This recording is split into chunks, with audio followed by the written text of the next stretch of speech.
By me is the amazing Tucker's Meadow site, and it's looking absolutely gorgeous. This was actually from our first year of growing, and luckily we managed to start that allotment site in March, April time. So we had a lot of time to get different biodiversity works established. We sowed on wildflower meadow, which you can see behind me, and just you've got all the climbing beans and sunflowers up at the moment. And if you've got an allotment site which has been growing since the start of the season, it probably doesn't look too dissimilar to this, which is a really, really beautiful thing.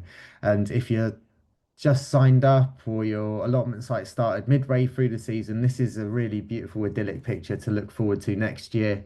And hopefully, during this session, I'm going to be able to inspire you over winter. We've got some amazing plug plants that we're giving out as well as garlic and broad beans. So there's lots to still get in the ground, and we're going to cover that during this session. And yeah, your site will be looking like this next year. Over winter, we've got lots of fun activities planned for many of the allotment communities, such as native hedgerow planting, fruit tree planting. We might even dig some ponds by hand, which would be quite exciting. We put up some bat boxes, bird boxes, all of the lovely things that we like to come together as a community to create so we can create this shared space for nature and the lovely people that can be on the allotment sites and make new friends. And it's just a really, really beautiful experience to be part of. So thank you for coming here and thank you for being part of this webinar. It's amazing to meet so many people up and down the country as I'm touring different sites and visiting different growing communities. It's inspirational for me to see everyone taking up no dig and chemical free growing in such a positive way. It gives me hope for the future. So thank you for being part of it. And I just wanted to sort of start this whole session with saying thank you to Charles Dowding. Now, for those of you who don't know Charles Dowding, he has been championing the no dig technique for over 40 years. He's been saying this is the way we should appreciate our soil health, understand the microbes that are in it, and just sort of understand that the more we care for them, the more they care for us, and the higher yields we'll get, the better nutritionally dense food we'll actually get from our patches as well. And when we all know about the supermarket and the sort of the chemical produce that they sell that they call conventional agriculture, then we know that it is something that is really important for our health and for our communities to have access to localized food and have the option to grow without chemicals. So massive shout out to Charles Dowding. He's been a huge inspiration on my growing journey. I genuinely wouldn't be doing this without him if he hadn't have inspired me over lockdown to get into growing, to sow my first seeds, to explore the no dig growing technique. And yeah, it's brilliant to have everyone on this call and the 3,000 members that are currently part of Roots all together combining to grow in a really nature friendly way. And just a massive shout out to you all on this call. Like, thank you for being part of this. It feels like together we can show the world that people do have the power. We can make the decisions that we want to make, and all we need is access to a little bit of land. So hopefully between Roots and hopefully between the government, we can get more everyday people back on the land. And that's what is really important to me, forming these land-based communities who want to grow in a way that benefits nature and biodiversity. So yeah, with much ado, let's get on to the growing. So what we are going to cover in this session today, we are going to start with a bit of an insight into the next few months. What I've tried to do is aim this information to people who don't necessarily have a space to grow on things undercover over winter. So those are the people who don't have the luxury of having a greenhouse in their back garden or a polytunnel in their back garden or even a really sunny sort of windowsill to sow their veg on. So everything that we're trying to do is I'm trying to create as accessible as possible. So if you are in the lucky position to have a greenhouse or a polytunnel or a bit of outdoor space that you can grow things where they're a little bit more protected, then I would encourage you to do a little bit more research on top of this just to find out what people are saying that you can sow. But this is a session based on people who don't have access to that space. So yeah, on your patch, it might be advisable to get a bit of anti-frost fleece. Um, But I'm based in Bath, and our climate is way different to maybe the members who are joining us from Durham. So there are some considerations that we need to make as we get into our growing season. So next up, we'll go through what we'll grow and sow, so what you can plant and harvest, and the sort of prep that you need to do across these colder months that will keep you active, engaged in your allotment space. It is really important to think of them as more than a food growing space. They are, for me, they're a place of well-being and sanctitude and somewhere that I can go to feel like I'm connecting with the outside world. And obviously, if we're all living in our towns and cities, then sometimes that's a little bit hard. So getting down to your patch and seeing that as a really essential lifeline throughout the winter months is something that's really important for me. And then just sort of prepping for this winter season ahead, getting ready for it, and making sure that the energy and the love that you're putting into it is something that you're going to get out the other end of spring. And hopefully, with the plug plants that we're supplying everyone, we are going to get some harvest throughout the winter, which is really exciting to me because you think, oh gosh, the UK gets super cold, super frosty, but there are things that can grow throughout this season, and there are also things that can establish throughout this season. So we'll be covering all of that. So yeah, you can enjoy your space when that sun starts to shine a little bit. And I know it feels really weird to talk about next year and winter when we're currently in the middle of a heat wave. Like it is 30 degrees this week. It feels strange, but when you get into growing, you really start to understand the seasons a little bit more, and you start to embrace the preparation for the next season to come, because you don't really want to get caught on the back foot. But even if you get caught on the back foot, you can still do a huge amount. So this session should give you confidence to just know that if you've only just started, these are still great months to get growing, and you will definitely taste harvests of your own this year and be excited for what the next season holds.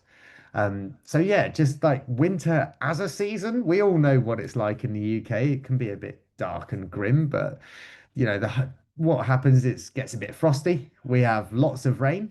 The sun, we don't have as much sunlight, but as a bonus, we do have slightly less pests. So a lot of our pests do get frosted over winter, and the conditions just aren't ideal for them to come out and nibble on our lovely vegetables. So yeah, let's get growing. The first month that we are going to look at is August. Now, August is a really great time of the year. We have an absolute abundance of produce. And what I've tried to do on this slide is that I've just tried to break things out into what you can sow, what you can plant, what you can pick, and the activities that you can take part in.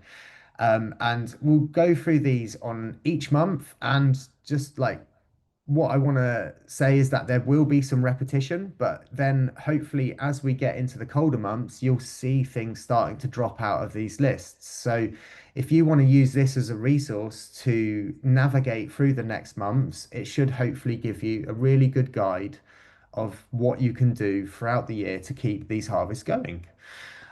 So if we start off with the sowing category, there are still so much to sow in August. Now they call like the June time the second spring. Well, what we should call this the second summer, because there is still a huge amount of things that we can sow.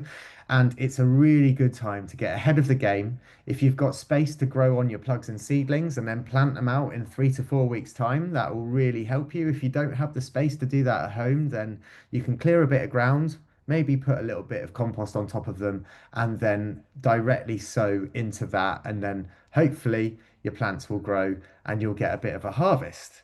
Um, if you've got things in the ground, then maybe you could look at what we've got in our what to pick category, and you could go, well, maybe I could take some of those, and then I've got room to put in some more plants. So thinking about that succession of sowing and what you can do to make sure that your patch is as full as possible throughout the year, providing you with incredible food. Last year, I grew, I think it was 186 kilograms from 36 square meters, which is what our starter patch is. And when we did the maths on that, it was around 6 of my 5 a day. So you can get a really abundance of harvests from what might be perceived as a small patch of ground. And when we did the maths on it, we sort of compared it to supermarket produce, which was chemically grown, or shall we say conventionally grown. And then we also compared it to organic produce and how much it would cost to buy everything that I grew on my patch. And I took a photo of everything that I got off my patch on a set of scales. So I've got it all in a big Google Drive and spreadsheet. And it turns out that if you're going to buy it conventionally slash chemically, then I would have grown about £895 worth of food. And if you were going to buy it organically, then it was about 1,200 quid's worth of food. So when you're paying £200 for a starter patch, it really does show that you can save money on your food bill. And the one thing that I've known from my 32 years of existence on this planet is that the supermarket prices have never gone down, they're always going up. So, growing with roots or growing on a council allotment or getting involved in a local community garden or market garden project to get access to chemically free, nutritionally dense food is a super idea. So, thank you for being on this journey with us.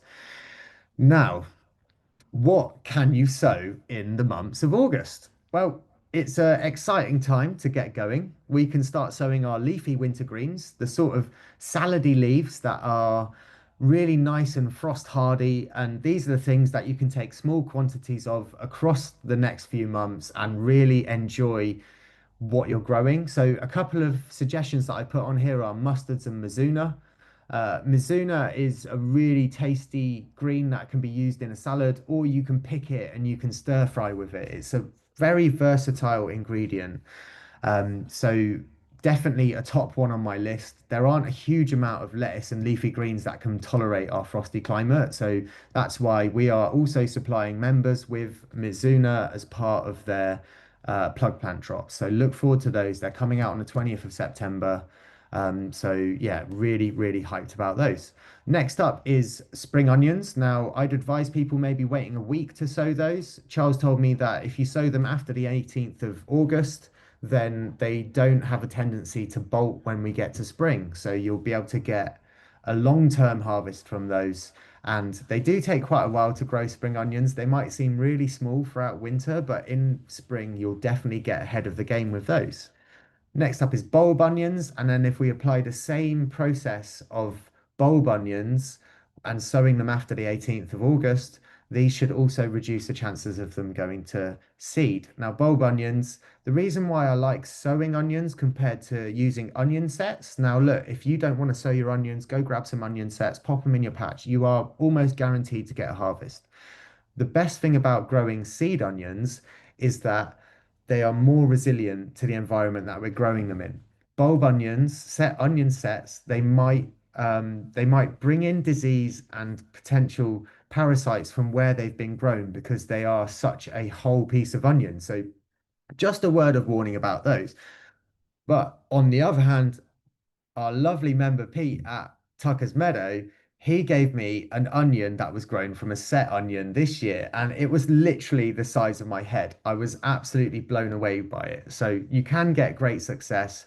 I just know the way that I prefer to grow, but I'm always encouraging people to also grow the way that they prefer to grow as well. It's such a big, expansive topic that it it doesn't seem fair to be like, oh, you're doing it right, you're doing it wrong. So please explore, use your patches as your creative platform and just really enjoy the creative side of growing. And I always say that when I first started, I was very regimented with how I did it. And now, as the years have gone by, I'm a little bit more free range in my gardening. So little note on onions. They're great, and just being able to feed yourself with your own onions, even though they're super cheap in the supermarket, like it's just something totally different to the whole experience. And this year, Charles gave me some seed of a variety called Rose the Roscoff, and actually to buy those, they are really, really expensive. So the brilliant thing about having your own patch of ground to grow on is that you can widen your experience from the varieties that the supermarkets have pigeonholed us into consuming.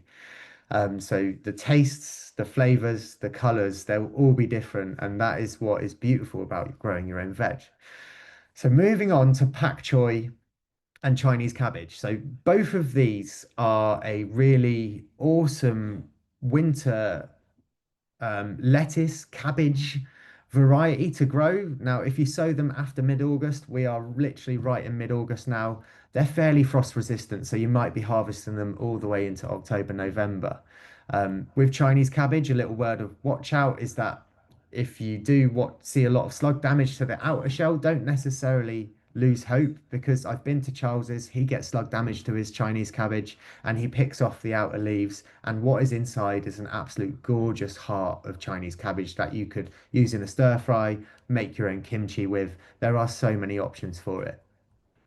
So next on this list is Landcress. This is one of my absolute favorites that I've discovered over the last few years. Also, by spending time at Charles's Homemakers, he literally has been the whole inspiration to my growing journey. And I can tell you that I would say 95% my knowledge comes from his books and his YouTube, and he's just been my absolute inspiration to this. So Landcress, it is in the same family as watercress, but we can grow it over winter. It's super frost hardy and it just puts up with the frost. And you can pick the outer leaves and have your occasional harvest, and that mixes into a really beautiful winter salad. So then we've got lamb's lettuce, which is people might know as corn salad. This is also another frost hardy salad leaf that you can put in your patch. Puts up with the really deep temperatures of winters. It's got a slightly more mild flavor, so I that's why I suggest harvesting it with your landcress because that will and your mustards, and that will just add a bit of spiciness to your salad and keep you interested in the variety of greens that you're growing over winter. So we've got spring cabbage, classic brassica. You pop it in the ground now, sow it now, pop it in the ground, it'll be ready next year. Kale, same story with that. Next up that we're talking about is bulb fennel, not herb fennel. Bulb fennel, it grows for the bulb. I tried to do this last year. I did fleece it. I gave it a go. We're in Bath. It's a bit of a watch out for me. Give it a go if you really enjoy fennel. I have really struggled to grow it into the colder seasons, but I wanted to put it on there just so people can see the variety that you could get away with. As the climate is changing, we are naturally seeing differences in what we can sow and when we can sow them. So giving it a go and just putting your all into it is really advisable for me. So autumn, winter of carrots are next. You can get them in the ground now and you might get a little baby carrot harvest. Sometimes carrots can resist quite a lot of frost. And even if like 50% of your carrots got frosted off all of it over winter, you might have two or three that stay in the ground.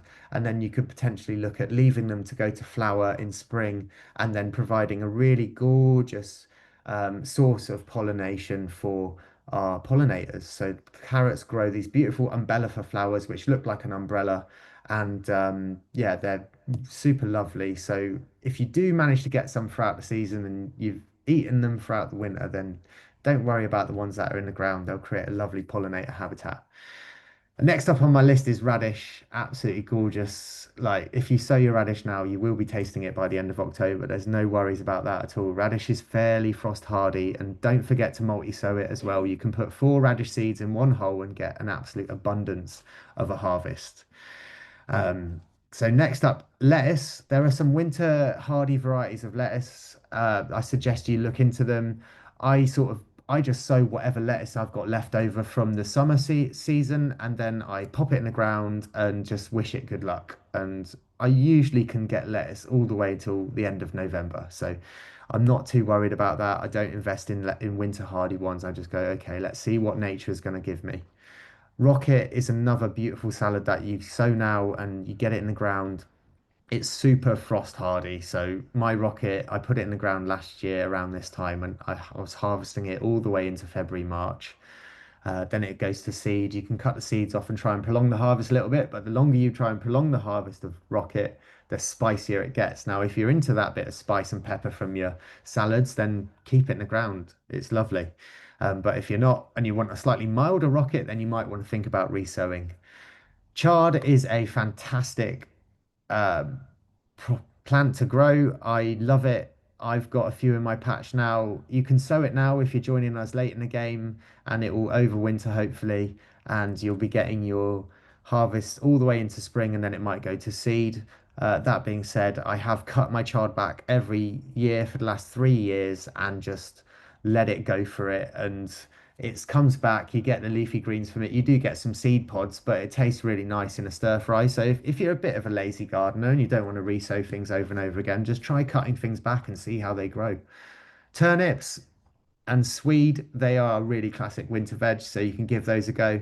And then peas for overwintering. Personally, I've never had success with them, but I think you have to put them underneath fleece and then you can grow them.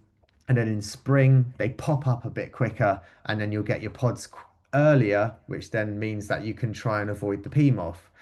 If you don't have the space or the willing to do that, then you can just sow them in early spring and see how they're going to put up with the early spring conditions that we get thrown at. So next up, we've got herbs. You can still get away with sowing coriander, dill, and parsley. Absolute classics in the kitchen, and I just suggest everyone gives them a go. They're really, really tasty. So then next up, the next category, what we're going to do is I'm just going to go through a few of these. So obviously, what would you plant out in your patch? Now, if you sow things now, towards the end of August, your little baby plugs, if you're doing them in plugs, they might be ready to put out. So you put in the seedlings that you grew if you're growing plugs. Rhubarb, we can put rhubarb in August. A lot of the plants on this list are as if you might pop to a garden centre, try and get ahead of the game and be like, okay, I've run out of time to sow because I wouldn't sow blueberries, rhubarb, gooseberries, honeyberries, strawberries right now, or currants, or the herbs that we've got on the list, such as thyme, rosemary, sage, chives.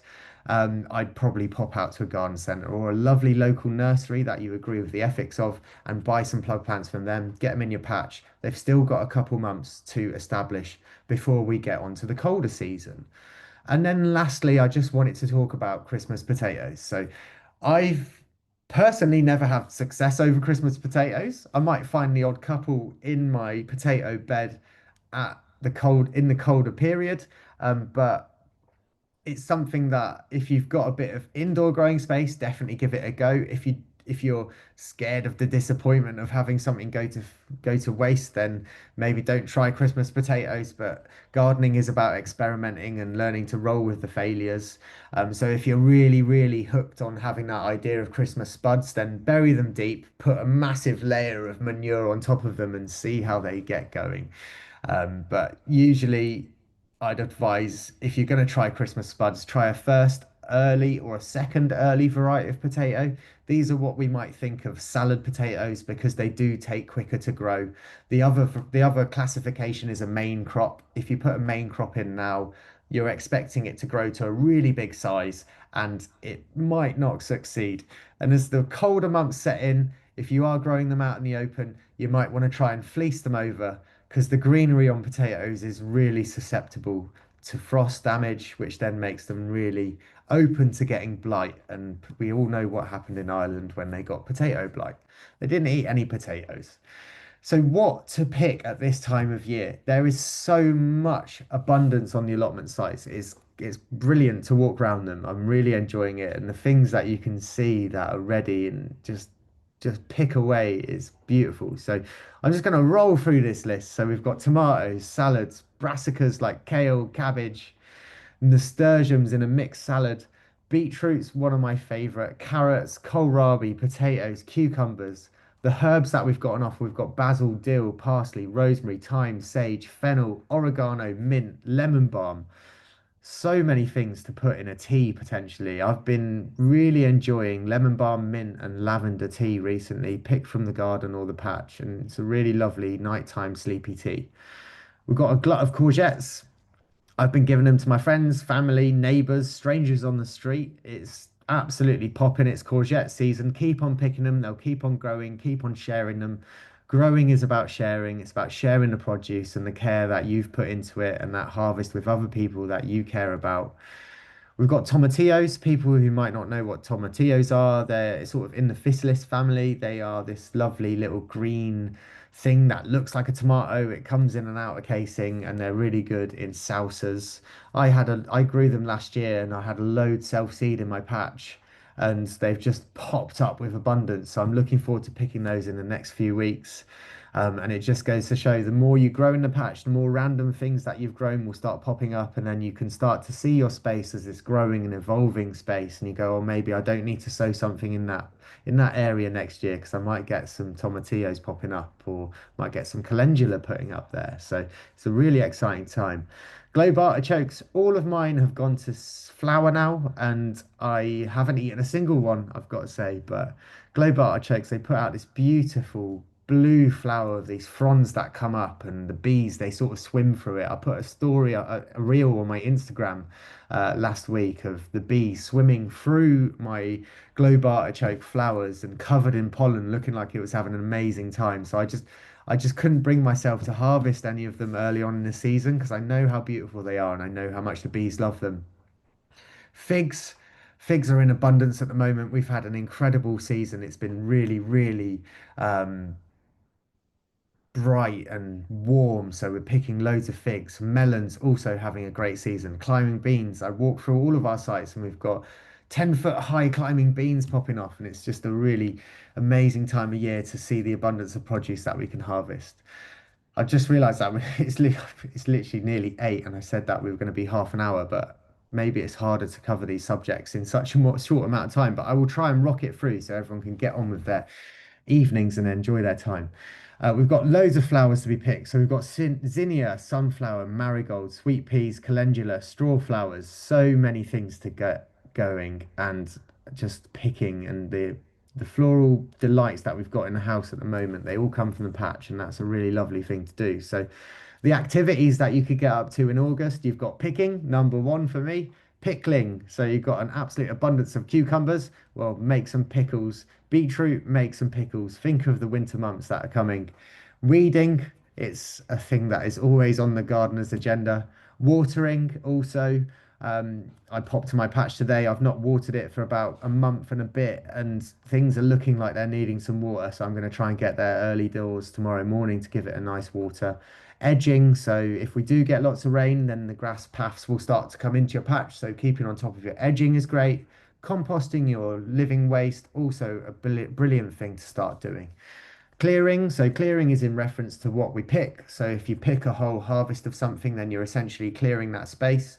I've still got my broad beans in that I need to clear and then replant something in the place of. So hopefully some of these August sowings that I'm doing are going to carry me through and get my face space really filled up. And then enjoying your produce is a real highlight of August for me. The last thing on the list of activities is saving seed. So if you've got some peas or you've got some broad beans or you've got some climbing beans that have dried out and they're still on the vine, then you can just pick those, save them for next year. They're super easy to save and something that I encourage everyone to do. Um, Tomatoes you can also save really easily. Tomatoes are self-pollinating, so you don't have to worry about cross-pollination and ending up with weird varieties that you might not have wanted. So yeah, August for me is a time of plenty, so enjoy your harvest, nature's delights. We've been spotting hedgehogs on a lot of our allotment sites, and for me, that's one of nature's delights. We've also got beautiful predator birds that are starting to show up and help us with a natural way of doing pest control, which is really fulfilling to see the natural systems balancing out and our allotment sites becoming a place of abundance and biodiversity. And then it's a great time of year to take cuttings from your herbs. So things like rosemary, lavender, thyme, bay, and oregano. You can take a cutting, pop them in a little plant pot, and then start to grow on some little plugs for next year if you've got them in your patch already. Or if you're just walking on the street, there are so many people who have herbs sort of overgrowing their walls or their pathways, and you may just be able to pop in their garden and do a little bit of scrumping. So yeah, August is a really, really exciting month to get going, and that's why I wanted to do this presentation, just to get people inspired to take control of the next few months and go, right, we're set. There isn't a reduced amount of things to sow. There's actually an abundance of things to sow. So moving on to September, the Harvest Festival season, which is a really, really exciting time of the year. We get to celebrate what's been and what is to come.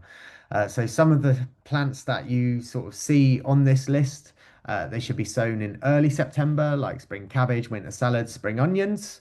And then as we get into the month, that list of things starts to reduce, and you'll see as we get into October that might start to drop off a little bit. But that's not to say that there still isn't an abundance of things we can put in our patch and also harvest from our patch. Um, so yeah, if you're starting to sow broad beans at this time of year, it is something that we can start to sow. My experience with broad beans over the last few years, that might be from being down south, is that if I sow them in September, they grow too big and then they get frosted. Well, broad beans are most hardy to the frost when they're about that size. They're 2 to 3 inches big. So just a word of warning, if you're really keen to sow your broad beans, maybe if you're sort of Midlands and up or up north, you might be able to get away with start sowing them in September as the weather temperatures start to come down. But on a whole, plants sown from September onwards, they tend to be quite slow growing over winter. So just expect smaller harvests than what you might get in the summer. And then when we get our lovely weather in the spring, it all starts to really pop off quite a lot. So the things that we can plant in our patches in September. So as we move into those months and the later months, so I really suggest using those established plantings from nurseries or garden centres. We'll come on to soft fruit and fruity things and an update on that as we get into the colder months and how you could switch your strategy up and create it more affordable. But yeah, if you haven't managed to get your plugs sown in August and get them in the ground, then now's the time to try and establish them if they're still at home or if they're still in your little growing enclosure, then just get them out in September. You need to have roots in the ground, and that's what is the most important thing is to get in there. Um, so yeah, what to pick? This is a great time of year, as we know from English British heritage. We call it the harvest season. There are so many songs to do with this time of year because it's a time of abundance and we can really get the most from our patches and then look forward to preparing for the growing season to come. We've got flower harvests, really. They do start to slow down in September as the temperatures drop, but you might get the occasional sunflower all the way till the end. You might get nasturtium just clinging on into the colder months, so you can still get a nice tasty pick of those. And then one thing I love to do in September is just to take my flowers like straw flowers, teasel, nigella that have gone to seed, and then I cut them and I hang them up and I dry them because we don't like to buy fresh flowers over winter. They're guaranteed to come from a greenhouse environment. They're almost guaranteed to have pesticides sprayed on them. So having those lovely dried flower displays in your house over winter is a really nice nature-friendly way to approach having flowers in the house over the colder months. So definitely something that I really recommend. Um, the other thing that is exciting about September is that if you're growing really big squashes, then they can also store over winter if you cut them in the right way. Now, I've got on my Instagram a little video on how to cut your squashes from the vine to make sure that they keep over winter for as long as possible. It's really important. I learned it from Charles. He is an absolute fountain of knowledge. A lot of the things that I talk about, they're not my knowledge, so please take it as if it's coming from Charles on a majority. Activities again, the seed storing part of it, it's like your climbing beans, they definitely will have dried up on the pods by this time. So get your climbing beans inside. I think Charles puts them on a towel in his garden or in his lounge or wherever, and then you can sort of tread on the dried pod beans to get the beans to come out instead of sitting there and picking out every single bean individually. It's really nice as we do our grand openings. When we do our welly wanging, I like sharing the magic beans that I grow from my patch with the kids, and then hopefully they'll go plant them next year and then save the seed from them. And it's a really beautiful cycle that we can start to all get involved in. And then a top tip of September is if you do have big bits of space that you think, oh gosh, I'm not going to do anything with it, then definitely sow a cover crop. We always supply a cover crop in our seeds. Make use of that. It's green mustard this year. And the great thing about green mustard is that it establishes and then it gets frosted off. So then you can just basically let it rot into the ground and it helps increase the organic matter of your patch. I saw in Croydon this year that some of the green mustard overwintered. because it's a lot warmer environment. So if you do get overwintering green mustard, then you might want to just think about cutting it in spring, laying the organic matter on the ground, then maybe popping a bit of cardboard on top of it, and then an inch of compost, and then that will slowly rot down, and you can plant straight into it, and then everything will be fine. Um, yeah, the other top tip was just thinking about the way that you cut your squash. So if you cut your squash right at the top of the sort of stem, then that stem could potentially rot down and then rot into your squash. So cutting it either side of the vine and having a big bit of vine on that squash plant is a really good way, because then that dries up and it becomes a little cork for the squash plant and reduces your chance of getting rot. So great, we are halfway through these winter months, because in December we all know what happens. So October, the options to sow outside, they really do start to slim down. And the cold weather starts to creep up on us at the end of the month, and we start to go, oh gosh, we're really not in summer. Sometimes we get that lovely warm end to the spring, and it can just carry on, and that does carry on a lot of the harvests.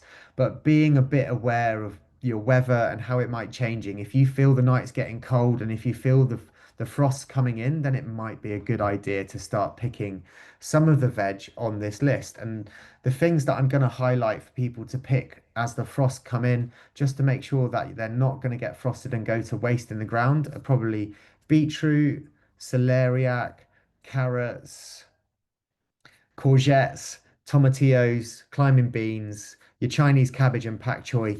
Chinese cabbage and pak choi do have a bit of frost resistance to them, but if you're going to get a continual frost night after night after night, they're not going to put up with it. So harvest them, store them, eat them. Don't let them just rot into the ground.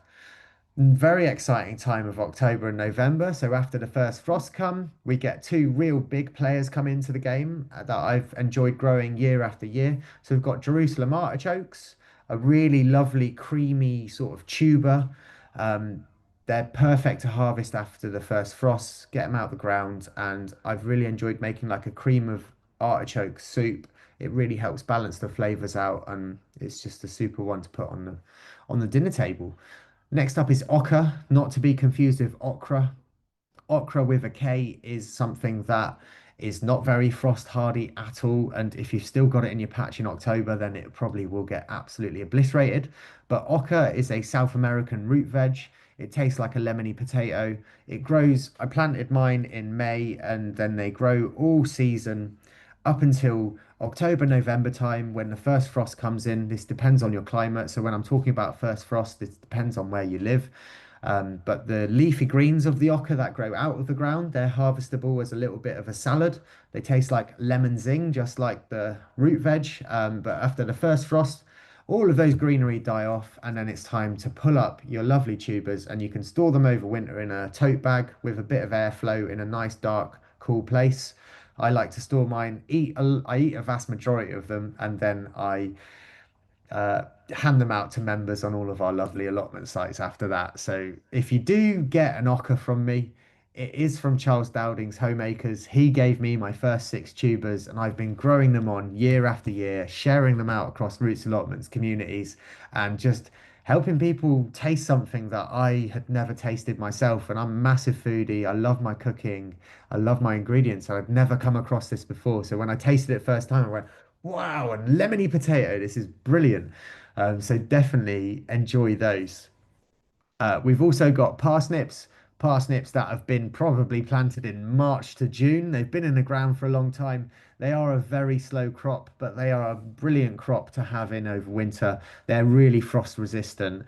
And one of my favorite tips that I've ever picked up is that wait till a frost has happened. And then if you can get your fork or your spade in the ground to get your parsnips out and the ground isn't super hardy, then your parsnips will have released all of their anti-freezing properties, which is their sugars, and the sugars stop that ice from rotting the whole veg, but also makes your parsnips taste just that much sweeter. So if we have had a really warm October, maybe don't pull up your parsnips yet, and you might be getting harvests of zinnia, sunflower, and marigolds, calendulas, and straw flowers still, amongst other flowers and the abundance of gorgeous floral delights that we can sow. The warmer we get into our autumns, the more flowers we do manage to keep hold of. So I have just put those on there, but maybe in some climates you won't have them. Um, a lot of the activities for October are very similar to the previous months, so I'm just going to go over the ones that are new, and that is adding biochar to your compost. If you don't know about biochar, biochar is wood that is heated without the oxygen, so um, it creates a lot more environments for microbes to live in. Part of composting your own waste is to create living soil to put back on your patch, which will then help nourish your vegetables and help create the nutrients and minerals that your vegetables need to become nutrient dense. So adding biochar helps create the habitats for them to exist in. Biochar is also fantastic at retaining moisture because of the amount of holes and surface area that it has. So when we get to summers like this that we've had, and we've not had rain for a long time, the more biochar in your compost that you spread on your patch, the more drought resistant your growing space will become. So a really awesome one to get involved in is biochar. We sell it on our members area. You can buy it from us if you want to buy it from us. If you want to find it elsewhere, then please feel free to do that. But it's definitely something that I like adding to my compost bin whenever the winter months come along. Mix it in, give it a good stirring up. Obviously, enjoying the end of your season's produce. And then another highlight for me is collecting leaves. So why would you? Oh, my presentation has gone off. There we go. So why would you collect leaves over winter? Now, obviously the trees they drop so many leaves when it comes to autumn time, and what your leaves can do is that they can turn, if you put them in a big stack or a big box with some air holes in it, or just get a bit of wire mesh and then fill that to the top with leaves, they will rot down over winter and they'll turn into the best seedling compost that you could ever buy. Now, if you collect enough, then you probably won't need to buy seedling compost. Seedling compost is quite expensive, but it is also essential for making sure that our seeds get the best start in their lives and their growing journeys. So you can basically skip that queue, collect a load of leaves, and make your own compost, which will also be fungally dominated because trees are just brilliant for fungal life. So when you plant out your little plugs into your patch, they'll all contain bits of fungal matter and the beneficial microbes that we need to create a healthy growing condition. Now, one thing I want to say about collecting leaves is that I don't collect leaves from woodland. Don't go into woodlands and collect them. You're basically, if you do that, you're taking from a natural ecosystem that needs the leaves to create organic matter to feed the trees and the life within the woodland and the fungal networks beneath the soil. I go to car parks or just open spaces within towns and cities, and I just collect up the leaves. There might be a little bit of litter in it, but I pick that out. But what you notice is when it sort of gets into autumn and early spring, that the council just come around with their leaf blowers, they blow it into big piles and they put it into plastic bags. And then I don't really know what happens to that. So it seems a shame to let all of this beautiful organic matter go to waste. So, yeah, my top tip of the month is to collect your leaves and prepare for next year so you can save money on seedling compost. The next tip for October is that your dahlias might have died off, your echinacea might have died off as well. So some people recommend digging up dahlias over winter. Now, obviously, depending on how frosty your climate is, uh, you might want to dig them up if you're getting real hard frosts. But what I've found is that a foot of real nice manure over the top of where your dahlias or your echinacea grows gives them enough to get through winter. So they don't get zapped by the frost. The manure layer that you've put on top, that will get zapped by the frost, and then your lovely roots and your tubers in the ground will survive over winter. So, a really great tip. I've not dug up my dahlias for the last 4 years, and I know that Charles hasn't dug up his echinacea for year upon year upon year, and he just mulches it with his organic matter. So yeah, it seems like a lot of effort. And if you're gonna find a place to store dahlias, if you love growing dahlias, and I know that a lot of our members do, then you'll need a big place to store all of those tubers over winter. So top them up and give them a bit of poo. So moving on to November.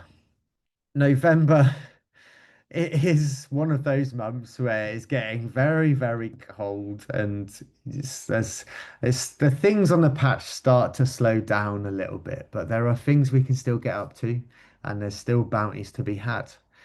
So obviously the sowing options have reduced quite a lot, and if you don't have an indoor space, then that does reduce it even further. So for me, I'll just be sowing broad beans in this month, but I'm not complaining because we've still got a lot to pick.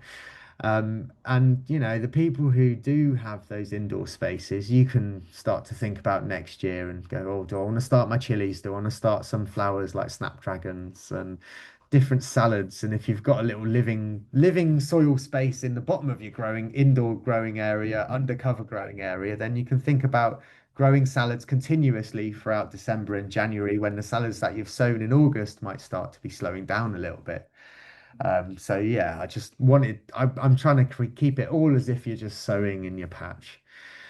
What you plant, so there's still a healthy list of things that you can plant, and if there's seedlings that you've still got that should have gone in the ground a couple months ago, then just plant them out, put a bit of fleece over them, and see how they get on.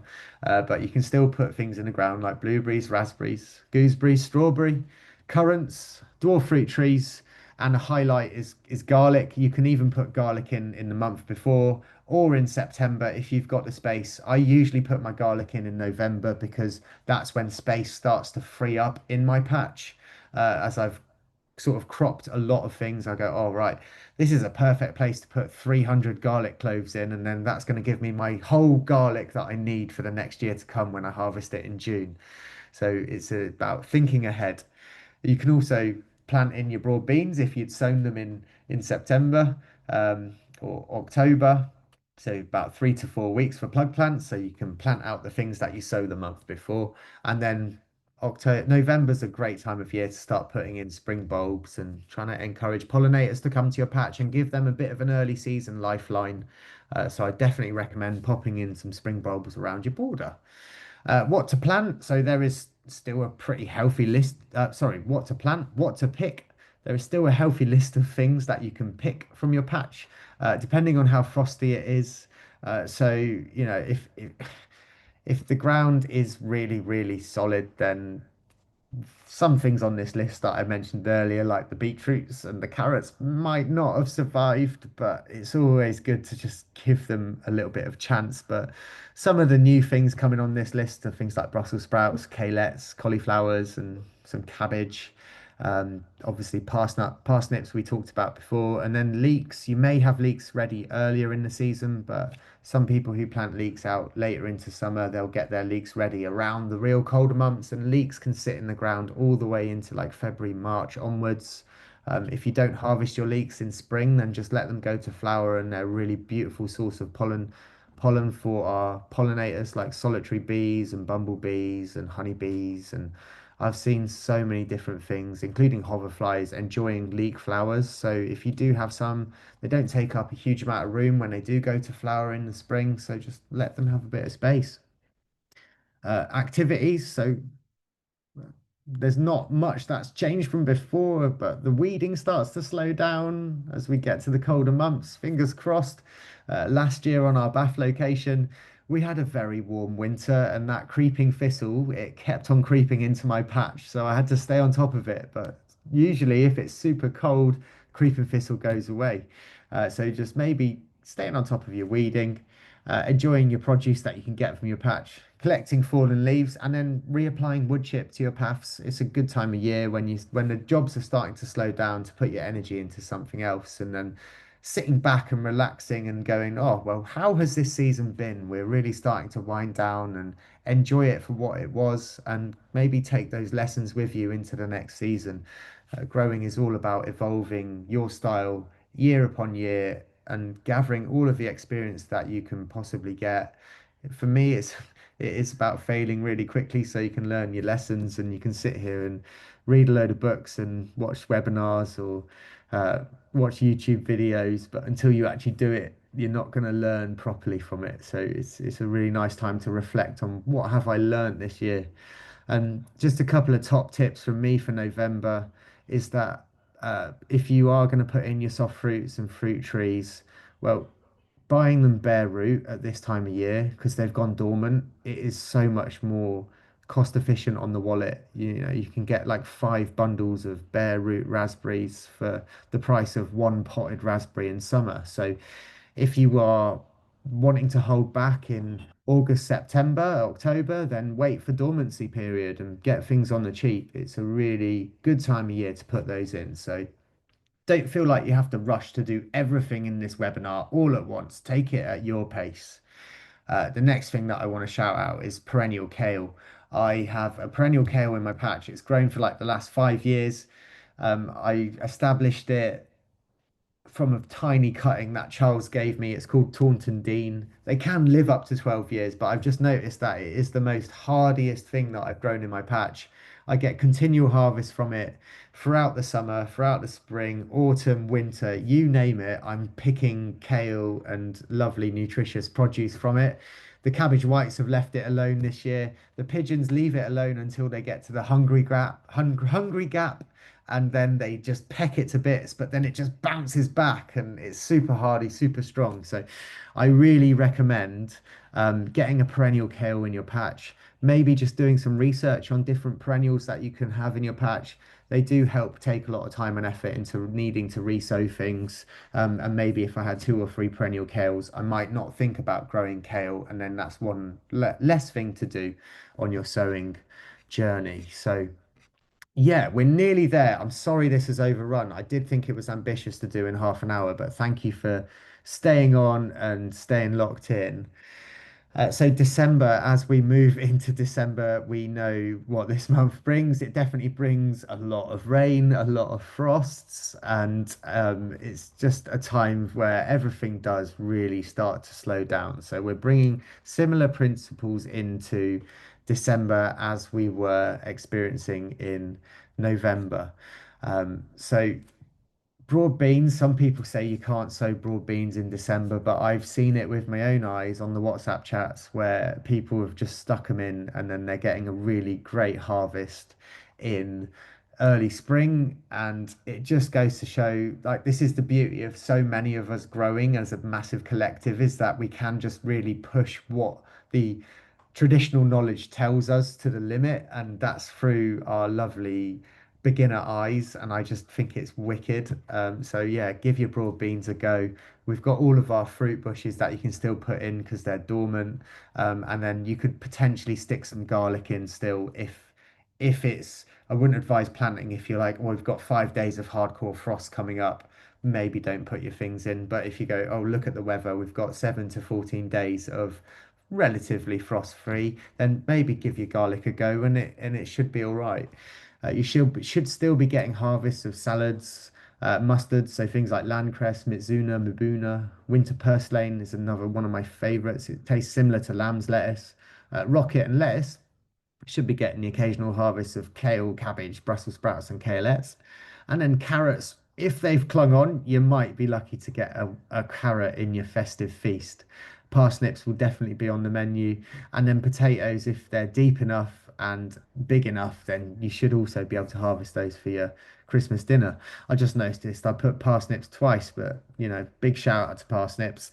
And then your leeks, and then a variety of herbs. A lot of the herbs here, like parsley, rosemary, thyme, sage, and oregano, they're super hardy, and you should be able to get harvest of them throughout the year. So really good things to think about when you're designing a patch. Design a little herb area, and then that will help you just level up the flavors of all the produce that you're growing. Um, Activities. So we pretty much have the same activities as November. So you've got your picking, composting waste, sowing, enjoying your produce, gathering fallen leaves, reapplying wood chip paths, and then planning for the future. It's always about planning for the future. Gardening makes you feel like you're one step ahead in everything, which is really nice. My top tips of the year is just, you know, reflecting on what has been and what's to come.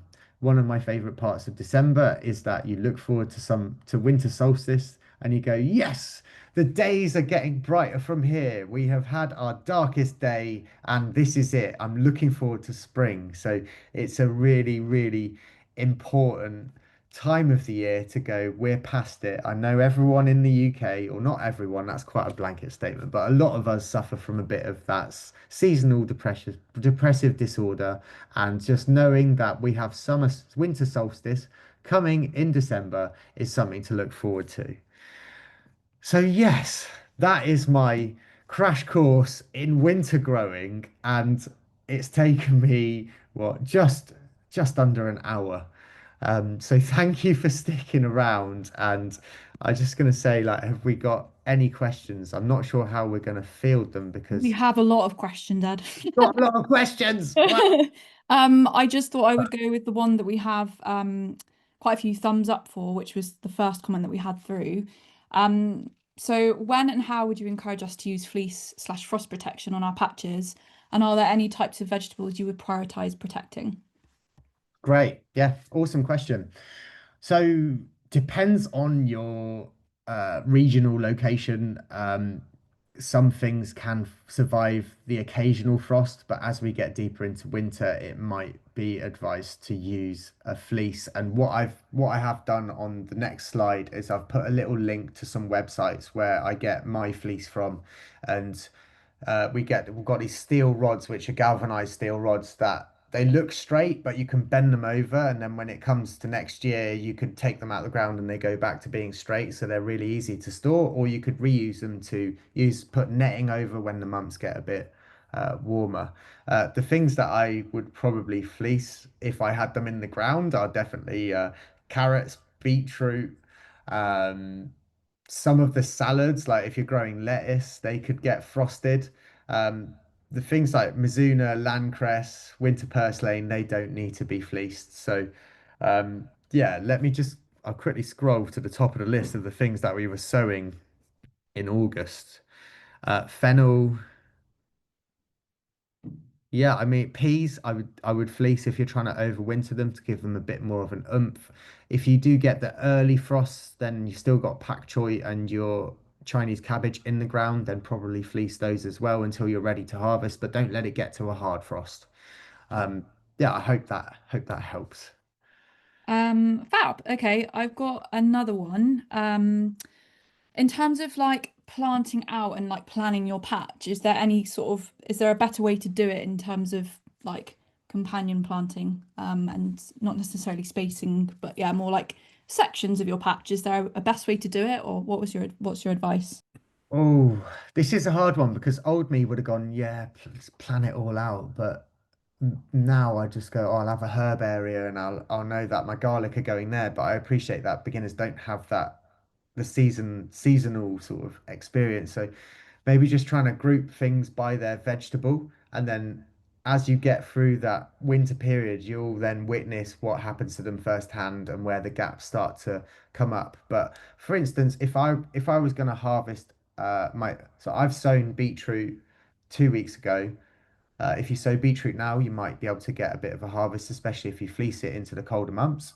Um, the beetroot that I harvest in October, I'll then replace that area with the garlic. So then that will carry me over into the next month.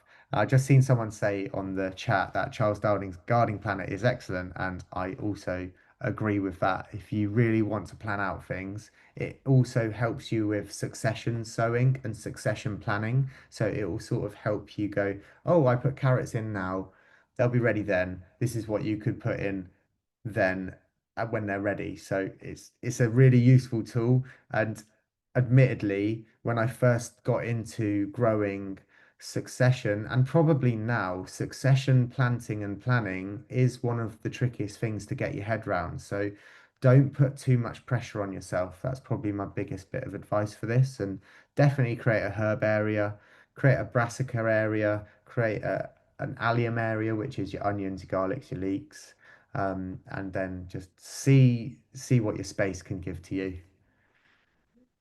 Lush. We have so many questions, Ed. So I think what we'll do is maybe I'll do a couple of more, and then I've written all of them down so that we can cover Yeah, them in a bit of a roundup email.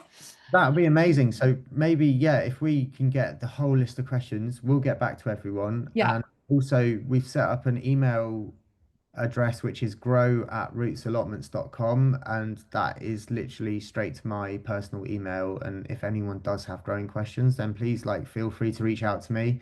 I'm always happy to answer growing questions. If there are things that you might not feel like you can ask in the group WhatsApp chat, then I'm always there for you. And I'll be looking at getting other expert growers on that inbox to help answer the questions in a no dig, chemical free way. lush. Someone's asked, what's the latest time that they can get cover crops onto their patch? They sowed a bit too late last year, and they didn't germinate till spring. Oh, interesting. I'd say like green mustards, you can probably get away with it from September till end of October. For the sort of Midlands to Northern climate, maybe not. Maybe September's your window. But I've seen people sow green mustards in the south all the way into late October. So it really does depend on what the weather's doing, what the climate's going to throw at us. Yeah, we really don't know. But if you sort of have the windows of opportunity in mind and you know when your first frost date might come, then things tend to pop up and germinate in a week to 2 weeks, and then maybe you could get 3 to 4 weeks of growth out of them, and then they might get killed by the frost, or they might just carry on all the way into winter, and then you'll have to mulch them in. But yeah, just to everyone listening, there is a recorded, we have recorded this and we'll pop it on our YouTube channel so anyone can just dip in, dip out. I also recommend checking out the Planuary webinar that we did. And there was not just one of me, there was many of our amazing patch managers on the call as well. And they all had incredible knowledge to bring to the table. I just wanted to do this one to try and get it as quickly as possible because I know these things can sort of go on for a little bit. Gardening's such a vast and expansive topic that is, we could sit here and talk all night about it. I guess one last one, which might be quite useful, because I think people kind of always think of that putting your patch to bed, I guess. But what's your how do you refresh a plot ready for next year if you've not planted enough to cover the whole of your plot during sort of this month and the next couple of months? Yeah, I guess one thing that I really didn't actually, I didn't even bring it up. It's like no dig top up. October, November, if you've got gaps in your patch, then apply 1 inch of compost to it. And then in October, November, you can still catch it with a few things to plant, like broad beans. Even if you don't like broad beans, pop them in the ground, try and get them established. Legumes, they go deep with their roots, they cycle nitrogen, and then they will also start to help create a better growing condition in your bed. So even if you don't like broad beans, you get round to spring, chop them, pop them in your compost bin, turn them into living soil, and then contribute them back towards your growing space. But even if if you got to October, November, you do your 1 inch no dig top up, and then you don't want to plant broad beans, then stick garlic in there. There's a few different options. As you get into the sort of the spring, obviously when it gets warmer, you could think about doing an early season cover crop like Phacelia. And this is something that we are actually going to supply in the seed packets next year that I'm really excited about. I saw 5 square meters of Phacelia on our Sheffield site that someone had used as a cover crop. And I think I counted over 1,000 bees enjoying it at one moment. So if we want to think about sowing cover crops to support wider biodiversity, then that's why I want everyone to just have a little patch of it on their growing space. A cover crop is basically a crop that you don't usually eat. It covers the ground to suppress weed growth, and then it gets sort of chopped and cut back into the compost. So then it breaks down and contributes organic matter to your growing space. So there are some people who don't do a 1 inch top up of no dig and they just do a cover crop. Then they cut it, they put a black plastic over it or a cover, let that die off, and then they move it over and then they plant between where the plants have died and gone brown. So it's like a living mulch. You can do it from anywhere from 1 square meter to 36 square meter to 2, 3, 4 acres, however much you want to use as a growing space. Also, I mean, we have more questions, but it's up to you, Ed. Yeah. Let's do a couple more. Happy to do that. And also, if anyone wants to follow us on Instagram, it's at Roots Allotments and at Roots Ed. Come follow our growing journeys on our social media platforms. But yeah, let's do a couple more questions and then I can go and get myself some dinner. Cool. So a question I've started dwarf beans and climbing beans. They're seedlings in my greenhouse at home. I'm planning on planting them out. Will these succeed through the winter, and at what stage of its growth would be recommended to put in the ground? Okay. The dwarf beans you might get a harvest from. I'd recommend getting the dwarf beans in the ground as quickly as possible. People sort of recommend sowing dwarf beans up until the end of July. So, given the changing climate, you probably will be fine with those. The difference between dwarf beans and climbing beans is that dwarf beans put energy into growing a small vine and then they grow out like a bush. So they don't require as much time to give you a harvest. Now, with the climbing beans, they need to put a lot of energy into creating a 4 to 6 to 10 foot vine before they're happy to properly fruit and then give you a harvest. So I don't want to say that your climbing beans aren't going to give you a crop because I don't know what the weather's going to say. But I know that your dwarf beans probably will. Climbing beans, not sure. Okay, lovely. Last one. Some of our Sugarloaf members are on here, and they had issues last year with their onions. Nearly every plot had allium leaf miner grubs. Any Oh, natural suggestions to try and avoid this repeating with the crop this year? wow. Well, this is the sort of the buzzword pest, I think, of the last few years. And I'd never come across it before I started growing at Tucker's Meadow in Bath. And I think what I'm finding is that the more rural locations that we've got, the less allium leaf miner we suffer from. The more urban locations that we've got, the more allium leaf miner we suffer from. Um, what is recommended if you have allium leaf miner in your harvest now is to not grow alliums in that exact space for the next couple of seasons to give it a bit of a rest and see if the pests die off.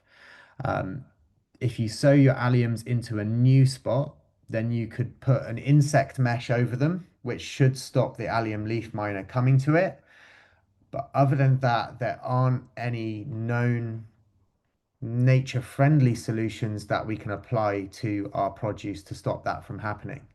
That being said, the allium leaf miner only causes problems with long-term storage. So if you were a massive commercial grower and you're producing a huge amount of alliums, this is something that you should probably be concerned about because you've got to store them over winter to sell them over a prolonged period of time.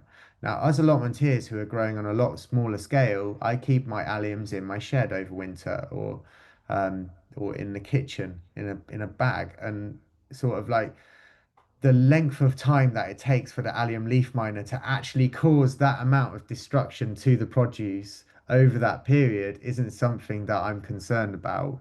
Um, Usually with garlic, when you peel off the first few cloves, you can see where the grub is, and then you can just sort of pick it out, and it doesn't cause a massive issue.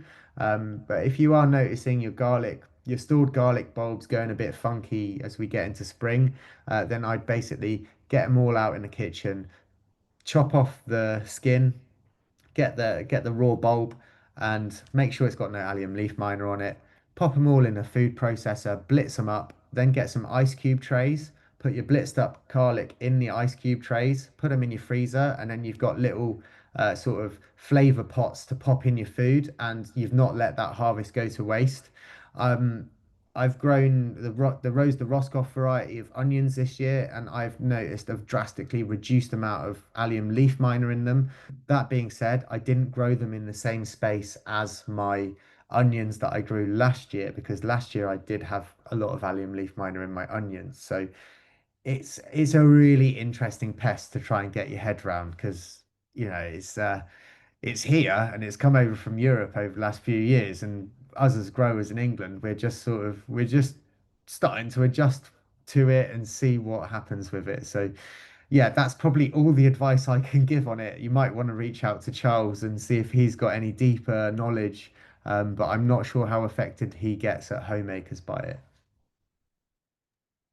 Any more? Do you want one more? And then just for the recording, I'm gonna just pop. Oh, has my screen gone off again? Here we go. Uh, This is the last screen that I was just going to share with everyone. A nice link to a plastic-free anti-frost fleece, links to Charles Dowding module trays, and then the steel rods. The steel rods are really, really expensive from Crocus. We are looking at how we could potentially source our own galvanized steel rods and supply them to everyone at a way, way cheaper rate. That makes it better for everyone to use. So just like hold fire with us on that. We're looking at solutions. It just takes us time to make sure that we are going to provide the right product to you guys on your growing journey. We don't want to create loads of waste in the products that we offer to our members, so we won't just put something up for sale in that mind. Um, then we've got like hazel poles, seaweed mulch, biochar, anti-slug wool. Um, so yeah, we can do one more question just to finish it off, I reckon. Let me get these up. I think someone asked about what they can plant to kind of deter pests, and if it's like if it I think it's more like a herb kind of question. Is there any like herbs or plants that they can plant now that will deter pests and help kind of as we kind of going into these colder months? Hmm. I think that is something that I would need to look into myself. I'm not aware of the herbs and companion planting and what pests they might deter, other than chives, and sort of things in the allium family deterring carrot root fly, which can still be around this time of year. But I'm not sure what benefits the thyme, rosemary, sage, or parsley or coriander could offer during the colder months. So I'd have to do a little bit of research and come back to you on that, which is what I love about growing, is that we can't know it all, and it's nice to just admit that I don't know something. I've only been doing this for 6, 7 growing seasons now, and I just want everyone to know that you do start from a place and your knowledge just builds and builds and builds, and it's a really lovely journey to be on. But yeah, absolutely lovely stuff. I've just read some of the comments in the chat, and it's really nice to see that everyone has got some valuable information from this. And yeah, thank you so much for joining, everyone. And I hope to see you on our allotment site soon, and our Dartford members. I'm looking forward to seeing you at the grand opening on Saturday. So yeah, have a beautiful evening, everyone. Bye.